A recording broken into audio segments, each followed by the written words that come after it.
And ladies and gentlemen, we'll now begin with the technical discussion session of the conference, beginning with the special roundtable discussion on Asia-Pacific gold markets, issues and opportunities. And let's invite our session chair, Mr. Albert Cheng, CEO of SBMA, to lead the roundtable. And we have our panelists who will be joining us. And as mentioned, we have Mr. Thuong Nguyen on stage already. He is, again, the Economist, Department of Industry, Innovation and Science of the Australian Government. And next joining us, we have Mr. Marcus Look, Senior Consultant, Myanmar Gold Development Public Co. Limited. Welcome, sir. Following Marcus, we have Mr. Hun Trung Khan, Executive Committee Member, Vietnam Gold Traders Association. Welcome, sir. Following him, we have Mr. Ermin Xiao, Advisor, Federation of Goldsmiths and Jewelers Association of Malaysia. Thank you for the applause. And last but not least, we have Mr. Muhammad Abi Anwar, General Manager, PT Antam, TBK, who is joining us as well. Okay, we just want to bring the attention to the technology that we're using. It's slido.com. And the event code is APPMC 2019. So if you want to participate in the Q&A, use your mobile phones and enter the website SLIDO, slido.com, SLIDO.com, and you see the event code being asked of you, and it is APPMC 2019. And just before we commence the roundtable session, speakers are reminded to stay within your allotted times, if given by the moderator, Albert, and in order to end promptly. The chairperson as well as speakers will be able to keep track of the time via the timer that you see right over there. And Mr. Albert Cheng, you may take over the 45-minute session. Thank you very much. Big hand to our panel, please. Thank you, Melvin. Thank you very much for joining this first panel. We don't have a lot of time, so I will go straight into this panel discussion. And we have quite a number of esteemed speakers here.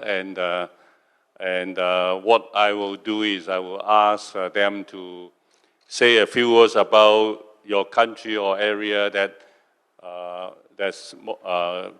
matters in the next few years, that is a concern or an opportunity for our industry. And I will also ask you some specific questions and use your 4 or 5 minutes time to try to impress the audience. And I hope that this session is not just trying to ask them to elaborate everything, is to introduce them to you, and please subsequently look for them to ask for specific questions later on. Now I have Mr. Anwar joining us. Thank you. Yeah, maybe I kind of also remind you that if you have questions, use the Slido, and I will be able to see it from here, and I will address your questions. And the first question coming up from Slido is actually about Australia, which I would like Mr. Thuong to answer. He has already given a very comprehensive presentation about Australia, so he will not be talking about Australia anymore at this juncture about the background. But there is a question which asks if someone in Australia wanted to export doré, is it possible? So this is the first question for you. And also I would like to ask some additional question, like you have just exposed to us that your country is doing a lot of exploration on so-called undetected gold reserve on your ground. But we also look at Southeast Asia or ASEAN, Indonesian and the Indochina mountain ranges. It's also have a lot of so-called hidden resources. So with a very well-developed system in Australia looking into this, do you think that there are also possibility in ASEAN that going forward we could have or could develop something similar to Australia, or is there a collaborative effort that Australia will be looking into ASEAN to help the ASEAN industry to try to develop this area? Thank you, Oba. I really appreciate your question.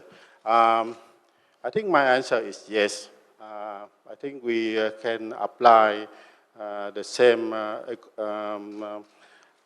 way that Australia has been doing for many years. But whatever you do, you have to consider the impact, the economic, social, and environment impact of your mining in your local community. This is the way that the Australian government has been doing for many years. So for the start of granting a mine license to any company, we carefully consider all of these factors that I mentioned, so that in the long term they will not have any impact on the society, on the environment, and especially people living around the mining area. So besides that, you need to have a science-based lending and a progressive rehabilitation system that you need to ensure that the mine is good after you finish the mine is good for future economic activity or conservation and any community development. So I believe that if other ASEAN countries can follow our principle, I think you can do it. Mr. Thuong, maybe I come back to you about Australia later. Marcus, we have introduced Myanmar at the APPMC 2 years ago, and it's kind of fanfare and a lot of hypes and activity and noise. But it's all of a sudden it's actually quiet down. I think there must be some challenges that you face or the country face. And so maybe can you also give us a little bit of update what's going on in Myanmar? And I know you have a little bit of presentation. On top of your presentation, please address this. What's going on in the last few months, and what are we going to expect from Myanmar going forward? Basically, gold is already being allowed to export from Myanmar. Unfortunately, due to supplier payment terms, there's some resistance for any contracts being done in Myanmar. Secondly, what we can see now is from the basis, that means the mining, there's already interest from East Asia and Australia. 2 licenses has been awarded for East Asian and Australian mining companies to actually explore and survey the areas concerned for gold mining. So this is something that we have not seen since the democratic government took power in 2010. So we can say that with the allowance for export, companies are actually more encouraged to come to the country to actually, I would say, exploit the land for gold. But however, for exportation of gold on a buyer's perspective, or rather a trader's perspective, there's some fine-tuning that needs to be done with regards to the payment terms. And of course, I would say, with more trust, basically, we will see better, I would say, movement in gold out from Myanmar. So just some basic updates from Myanmar. Okay, our country data, most updated, is we're roughly about 54 million in population. You used to say it's about 60 million, but a recent census actually reduced that to 50 over. GDP is about 68.5 billion. It's actually quite small. That's for 2018. The growth is roughly about 6.92% on a 5-year average. It's one of the world's highest. Income was as low as $3.20 back in 2015, increased to about $4.80. The market data, we estimated based on the 2017 7-month trial commercial tax, 1.88 billion, roughly about 47 tons of gold jewelry being consumed in Myanmar. We have 4 large-scale mines currently suspended due to some reasons, legal reasons, 300 plus small-scale mines. However, we do not have any official figures for the artisanal mines due to it not being regulated. We produce about 5,000 to 10,000 ticals, equates to about 80 to 160 kilos, officially nationwide per day. The combined total estimate for gold ore in the ground is about 1.3 billion circa 2012. Myanmar still remains largely unexplored, with over 70 or 80% of the land not yet surveyed. Export policy approval was given 2017, enacted by the Ministry of Commerce early 2018. The One-Stop Service Center, which was established just to work out on the export permit, was done actually in September 2018, as attended by some of our friends here in the audience. The exchange was approved second half of 2017. First committee was formed back at around the same time. However, it was restructured late 2018 and early 2019 due to the change in the minister level. Investment for foreign direct ownership is actually allowed now in any gold sector development. Previously, you have to have a joint venture of no less than 50%. Of no more than 50%. Now you are allowed full foreign direct investment ownership. Income tax, okay, if your organization is fortunate enough to set up in a special economic zone, you can get a minimum of 3 years to 5 years tax-free corporate tax, that means 0%, up to a maximum of 15 years, that means you have three, I would say, stages, first 3 years or first 5 years, followed by second 3 years or second 5 years, up to the last stage of 3 to 5 years of reduced subsidy or zero tax at all. Tax and duties, 0% for export. However, import, you need to have a 15% custom duties for any gold entering the country. Currently being discussed by the Central Bank and the Inland Revenue Department, because our Central Bank treats any 49 gold as standard gold, as hard currency, and the argument is that money does not, you don't need to pay tax for any money being brought in or out of the country. CMP is a policy that most countries has, whereby you're allowed to import raw material, in our example, gold, reprocess it, value add to it, and export it without any tax or duties involved. Who do we need? Basically, the whole list here, and including anything that I missed out. Basically, Myanmar is a virgin ground. We are just a fertile land, not being plowed, no seed planted. It's going to be a very long and tedious journey to actually, make it fruitful and make it bear fruit. So we hope that you will look into Myanmar. In summary, there's an enormous opportunity in Myanmar for the gold community. Constant updates to a policy which are very favorable. You can read it online, you can read it in newspaper. It's all based on private sector feedback. We did not have gold export for close to 60 years. The country was closed.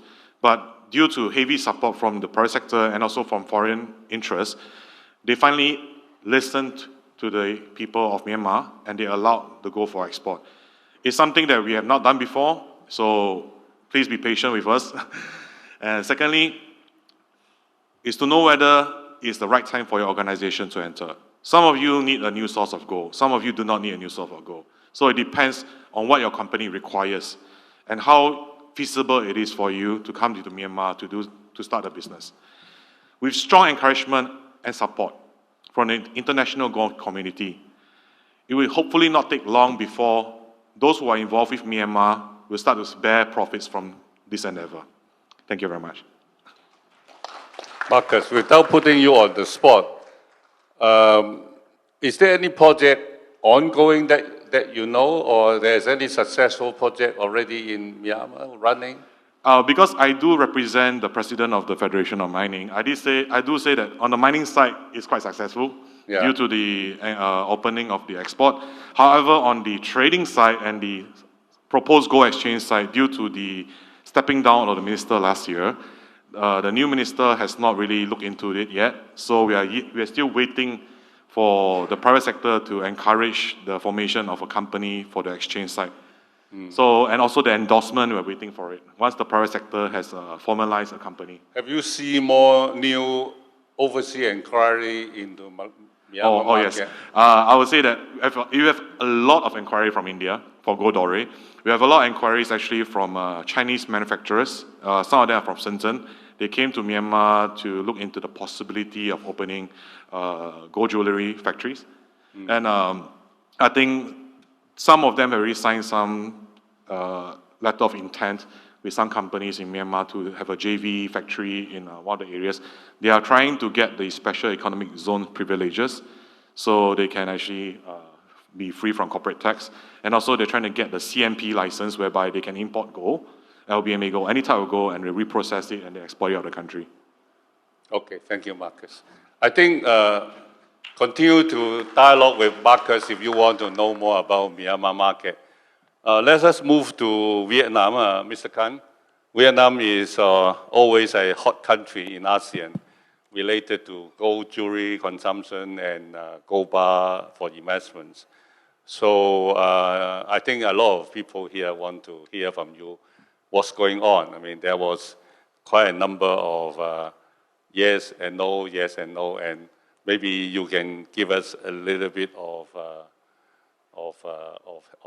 what's happening if you know. Yes. And also, we also know over the years that there's a lot of gold being accumulated in the country, and some say it's about 400, 500 tons of gold. I knew that with the government trying to smoothen the exchange and also not making gold import become a burden to the economy. So what are they thinking? So maybe can you enlighten us? I know you have some presentation. Maybe Yes, you can okay, start yeah, I will doing do that. my presentation Yeah. and then answer your question later. Yeah, yeah. Ladies and gentlemen, I'm honored to be invited into a discussion with Albert's panel, and then this is the third time that I have been invited to do so. Today I will also make a short presentation on so-called the gold market update in Vietnam. For last year, meaning the 2018, Vietnam physical gold demand is still strong, and we have made an increase of about nearly 10% year on year, with a total offtake of 59 tons, in which retail investment, which is gold bar consumption, is about 41 tons, and jewelry consumption is about 18 tons. And then we are ranking among the top 3 Asian gold market, along with Indonesia and Thailand. So the total demand for gold in this year, in Q1, the latest statistic, have reached 19 tons, or an increase of 5.5% year on year. In spite of, you know, that in spite of recent gold price hike, and that is forecasting another good year of business for the Vietnamese gold traders. The most important thing is on gold management policy. The State Bank of Vietnam will promulgate a new decree on gold trading activities management, I think in the next 3 months, as in Q3 2019, with the following key changes. Production and sales of gold jewelry will be completely liberalized and become an unconditional trading activity, meaning that we will no need for licensing by the State Bank anymore. Production and sales of gold investment bars is still conditional, meaning that they need to be licensed by the central bank, but the condition for licensing will be much more simplified and relaxed. Other gold trading activities, such as margin trading account, gold trading platform, and gold derivatives will be licensed under authorization by the Prime Minister. This is the first time that the central bank have talked of reauthorizing those so-called other gold trading activities, but the licensing will be by the highest authority, meaning the Prime Minister. Also, very important is the imports of gold raw material will be authorized by the Central Bank's Forex Department, subject to the required conditions such as jewelry manufacturer. The condition is that the importer must be a jewelry manufacturer with minimum 2 years of operation. And the tax revenue remittance that they pay have to be above Vietnamese dong 200 million minimum per annum. So about 10,000 US dollar in the past consecutive 2 years. And the total amount of gold raw material to be imported must match the manufacturer's annual production plan and verified output capacity, meaning that they can only import whatever they need for their production, that cannot import more than that. The manufacturer must also be clear of any infraction of the regulations or gold activities management law within a period of 12 months prior to the gold import application.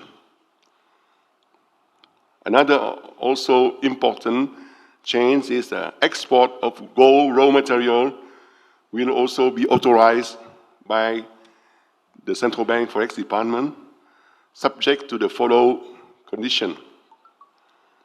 So either jewelry manufacturer or gold bar trader, gold enterprise and credit institution licensed by the SBV to trade on gold bar with more than 2 years of experience will be eligible for gold raw material exports.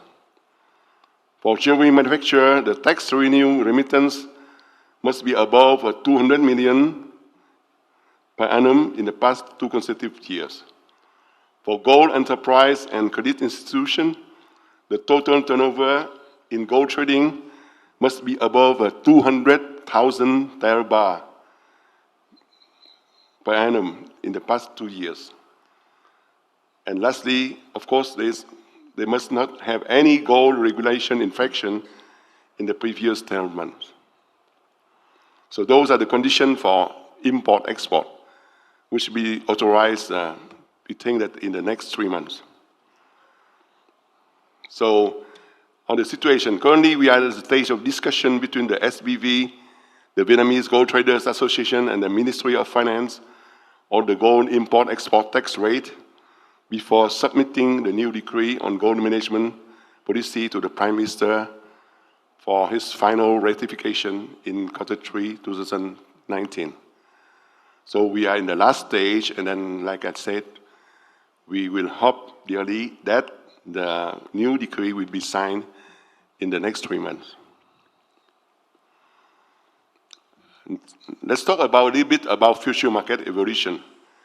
So I think that once we have the new gold management policy in place, this would serve as a base for a future gold monetization scheme and derivatives, gold metal loan, and gold sovereign bond, meaning that all the tools in order to mobilize the gold from the people, like Albert said, that we should have 400 to 500 tons within the population, and then we have to present to the government and the central bank those schemes.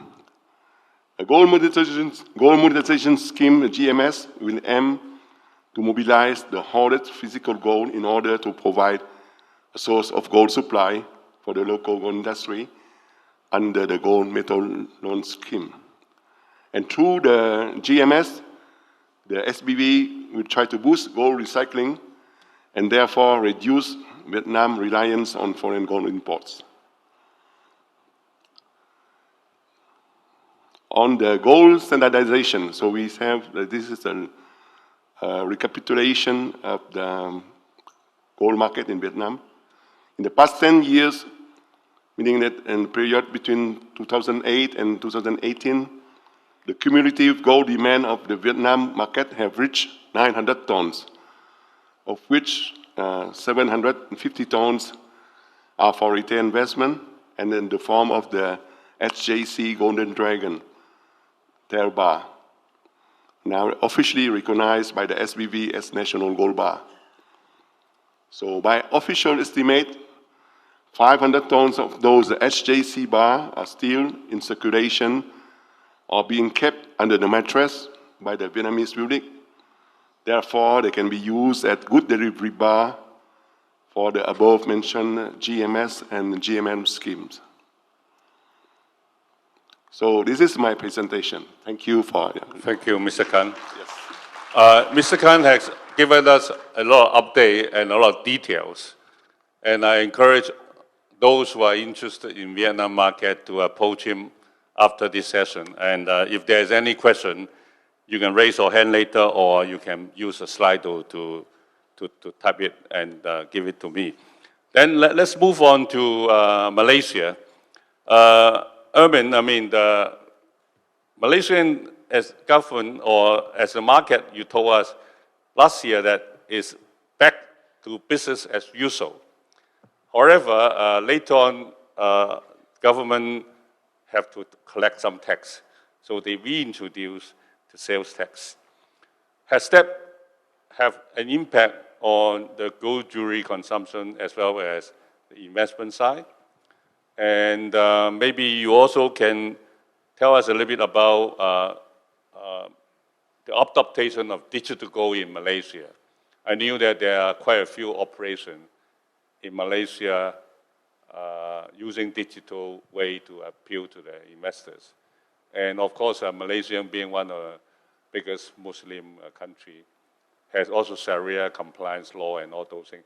Has that have any impact to the gold market in Malaysia? And can you give us a little bit of update? Yeah, I will probably mention a bit of some of the issues that you asked just now in my presentation. Shall I go ahead with my presentation first? Yeah. Good morning, everybody. This is my third year here, and I have to thank Albert for inviting me again to brief you a little bit on the Malaysian gold, bullion, and jewelry markets. So the current tax structure, yes, we have a new government last year. And in last June, the GST, which was introduced 3 years back in 2015, was actually sort of terminated by the new government. They first zero rate the GST from 6% to 0. And then in September last year, they terminated it altogether. That means that there is no more GST actually now in the tax structure for this gold and jewelry market. And they reintroduced the SST, so-called the sales and service tax. But fortunately, with a strong lobby from the association and from the trade, the government decided that the gold and jewelry market is not will not be subjected to SST. In other words, we are exempted from the SST, which is no tax, no duty. I believe other than Hong Kong, probably Malaysia is the other country, if I'm not mistaken, in the world where the gold jewelry and gold market is actually very friendly. No duty, no tax at all. Well, what is the impact on the jewelry retail after the new government coming in? We don't really see any upswing in the market, retail market, both in the domestic and in export. Probably due to the world market at the moment is the sentiment is not that good for the jewelry side. And we do have increasing, we do notice there is an increasing of imports of 20K gold jewelry into the market. As you probably know, Malaysia is actually a 22K jewelry market. Probably the imports of this 24K is to cater for the Chinese tourists, which is coming in more and more.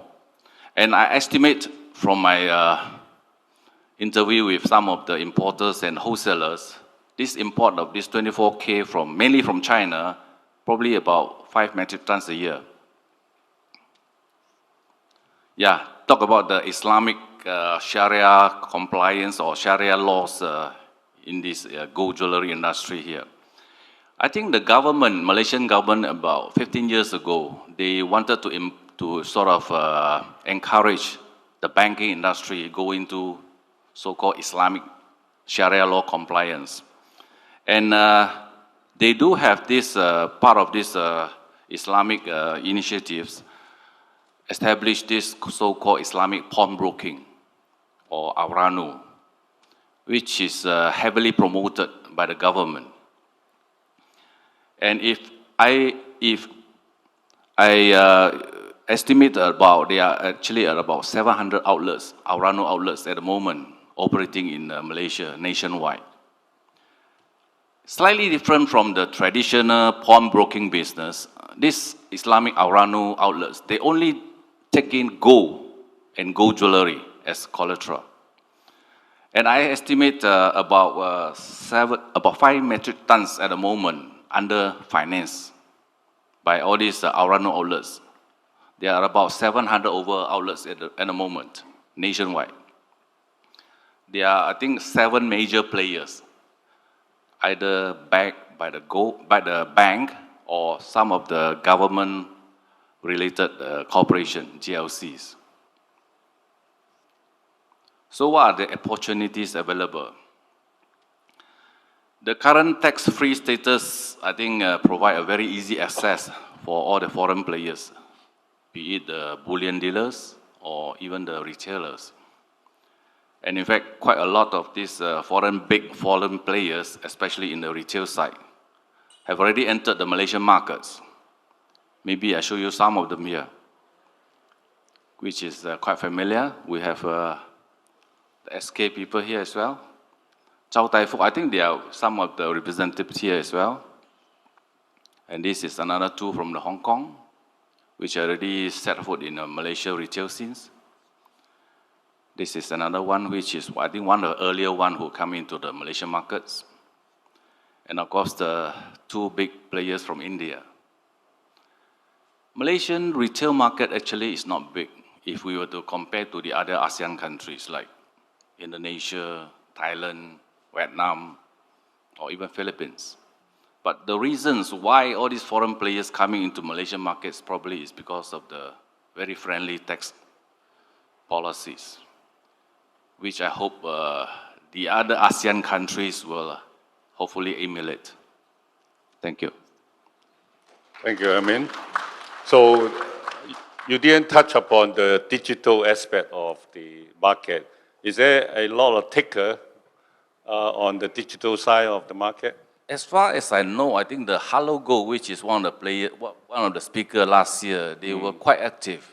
But other than Hello Go, the other small players, they don't really make any significant impact in the market as yet. Besides the Hello Go. Yeah. I see. Okay, we can look at their website. Well, I mean, Erwin painted a very optimistic picture about Malaysia, although the market is not very big in terms of population, but they do have a very open market regime, and they encourage more players, and Erwin will not be afraid of competition. Although Pokong is actually the biggest jewelry chain in Malaysia, but they welcome competition and they want more players and to make the market more vibrant. And I think supplier will also be looking into doing a little more, I mean, if possible. Perhaps we should move on to the source, I mean, Antam. I mean, Antam has been a LBMA good delivery refinery in this part of the world for a long time. And you do have represent quite significant portion. And you do have a local market, and you do also export overseas. Maybe we would like Mr. Anwar to give us a little bit update of what's going on at your outfit, and what are your plans. I mean, we actually was looking for more LBMA accredited refinery to be more active in Asia, to be a supplier for our market. So, Mr. Anwar, can you give us a little bit of update? Thank you, Mr. Albert. Yeah, as you know, since Logam Mulia is the only one refinery LBMA accredited in Indonesia, Also, Indonesia is the sixth largest producer gold in the world. Yeah, we took all the legal mining to refine the gold in our refinery, Logam Mulia refinery. And then, you know, the market in Indonesia last year is increasing about around 12%, 12% year on years. And then, yeah, we also tried to, as a data last year, we have 26 tons gold bar to export. 26 tons of gold bar. 26 tons. How about domestic market? Domestic market around, the domestic market in Indonesia around 40 tons. 40 tons. 40 tons. So you have a capacity of 60, 70 tons. Yeah. And is it enough capacity to refine all the gold in Indonesia, or you have to rely on import of raw material to refine? For our capacity right now is the installed capacity Logam Mulia around 70 tons per year. That is the 24-hour operations. But by this time we just only refine around 35 until 40 tons. So we have still capacity. So is there a law in Indonesia that all the mine has to process the gold in Indonesia before they can export, or anybody can actually buy doré from Indonesia and ship it overseas? Do you know that? Okay, by the law, all the gold who's mined in Indonesia should refine first in Indonesia, and then they can export only for gold in the finest 99.9%. And recently the digital access to gold is also surfaced in Indonesia, and in fact, in our audience, or tomorrow in the digital session, we have one of your operator, PT Tam Asia.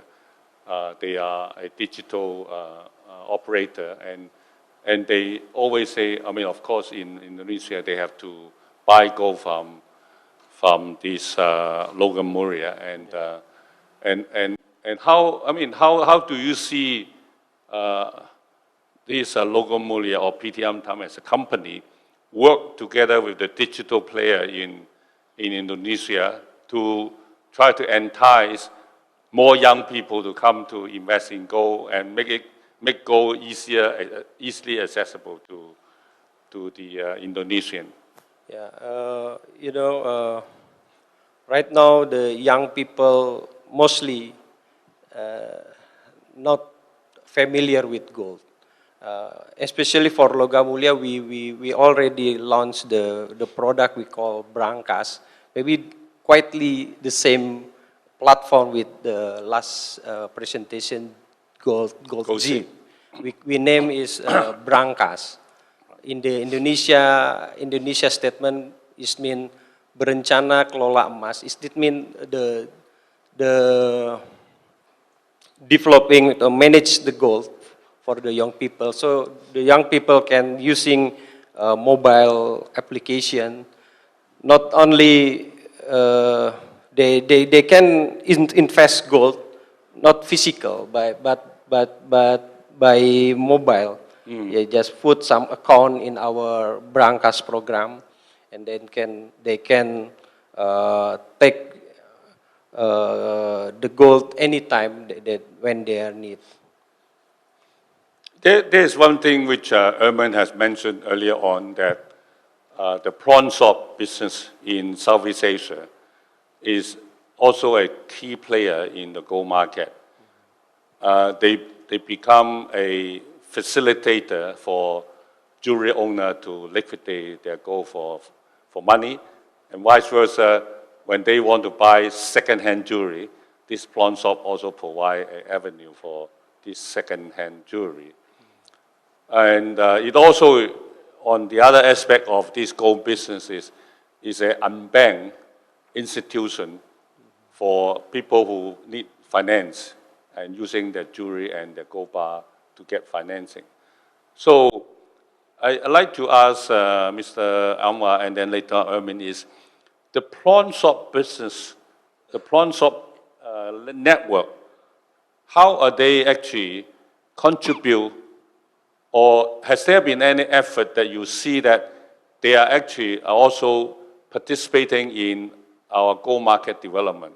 Is that pose an opportunity for you to widen the distribution of gold, or it is a flat to you as a Ermin, as a jewelry retail outlet, or to Mr.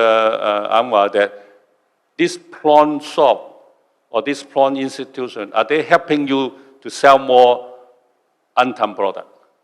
Maybe start from you. We do hope they can sell more our product. They are selling your product, right?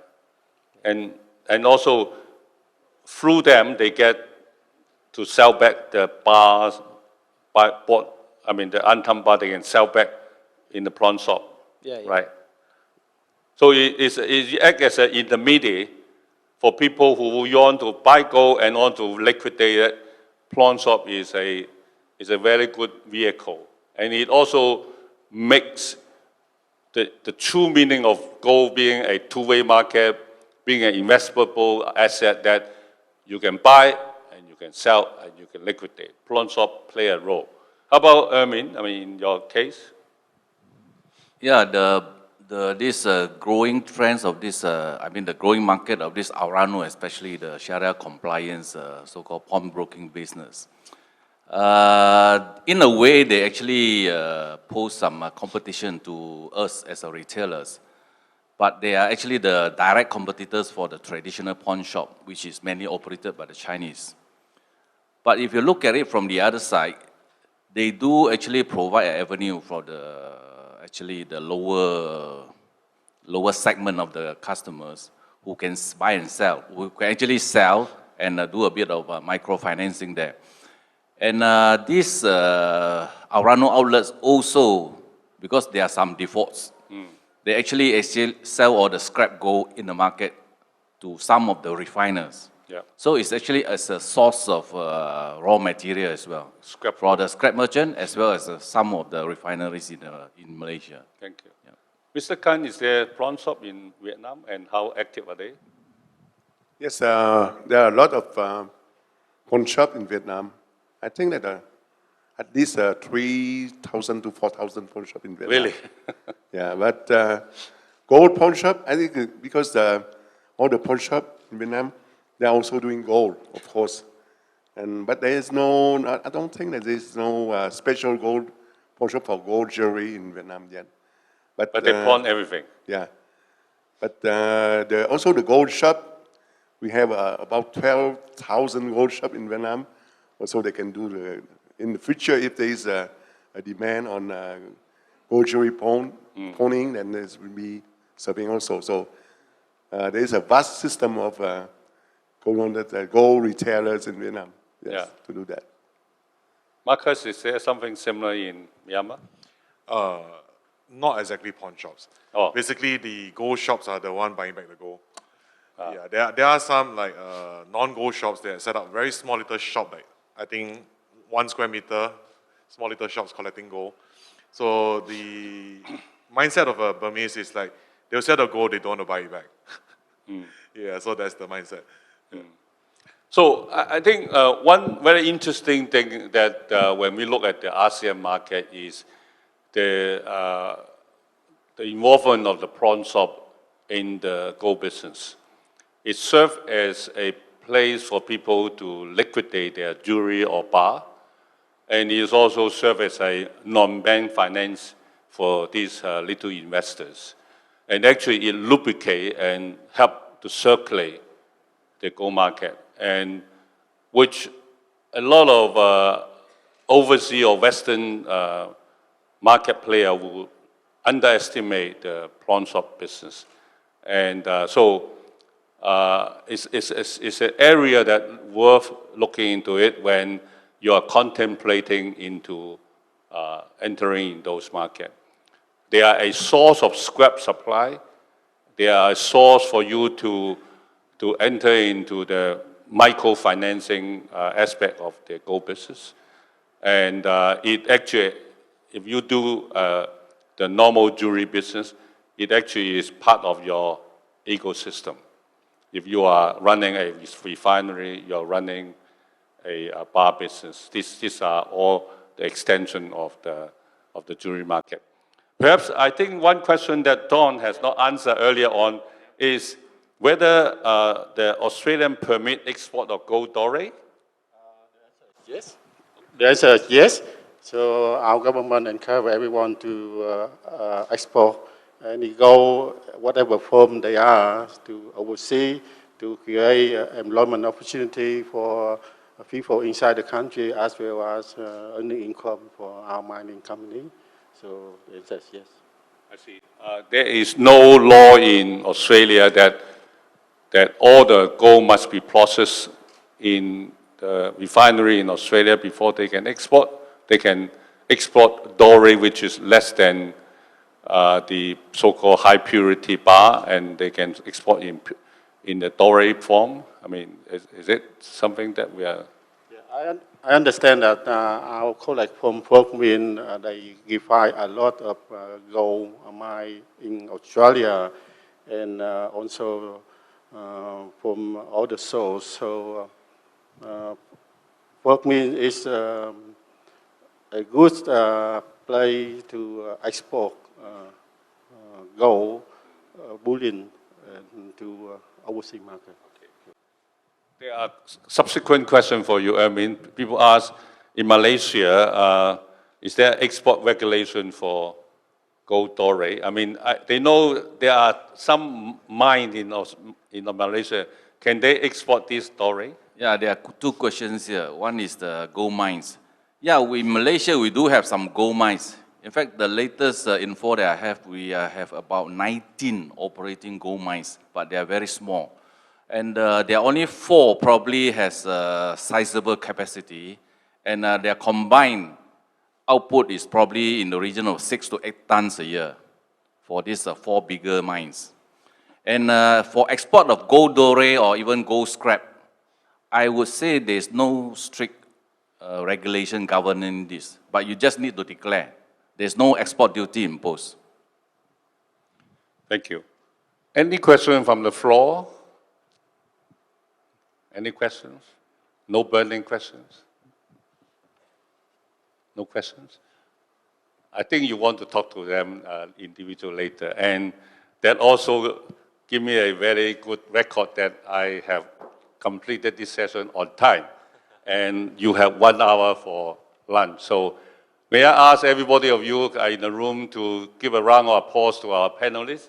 And please approach them on individual country when you want to understand more from each of the country. I know there are some questions you want to ask privately. Please go ahead, and I'd like to pass it back to the MC. Thank you. Can we have a standing photo Oh, where all yes, of you stand together and pack together so that we can have a photo of all of you?